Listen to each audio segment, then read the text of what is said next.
السلام عليكم ورحمة الله وبركاته. اليوم إن شاء الله أعمل لكم حلا للقهوة بسيط ولذيذ، وإن شاء الله ينال رضاكم. نشوف مكوناته ومقاديره.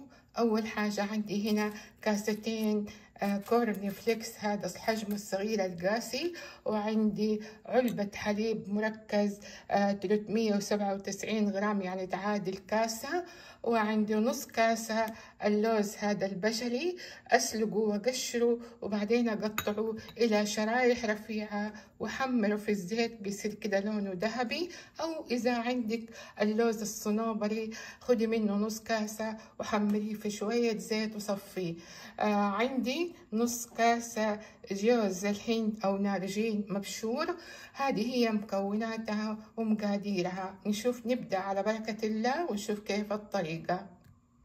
أول حاجة أحط اللوز الصنوبر هذا اللي حمرته في الزيت وصار لونه كده ذهبي وصفيته منه، أجي أحطه على الكورن فليكس، وبعدين أحط كمان النارجين عليه.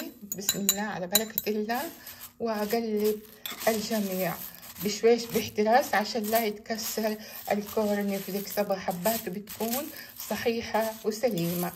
دحين أضيف بسم الله على بركة الله الحليب المركز وأقلبه كمان باحتراس. هنا أكوره يما بحاجة الآيس كريم هذه، وبعدين أشيله بحطها بهذا الشكل وأرصها في طبق التقديم زي ما هذا كده. أقلبه مع بعض وأخد كمية بملعقة، وبعدين أحطها على أصابع يدي. بعدين كورن فليكس بالحليب المركز انتهى والحمد لله. شوفي ما شاء الله أصبح بهذا الشكل متماسك ويتأكل يعني في يومته، علشان لا يطرى الكورن فليكس ويصير لين. أبغى يكون مقرمش باللوز والنارجين والكورن فليكس، ويتقدم مع القهوة السعودية، وإن شاء الله ينال رضاكم وبالعافية علينا وعليكم.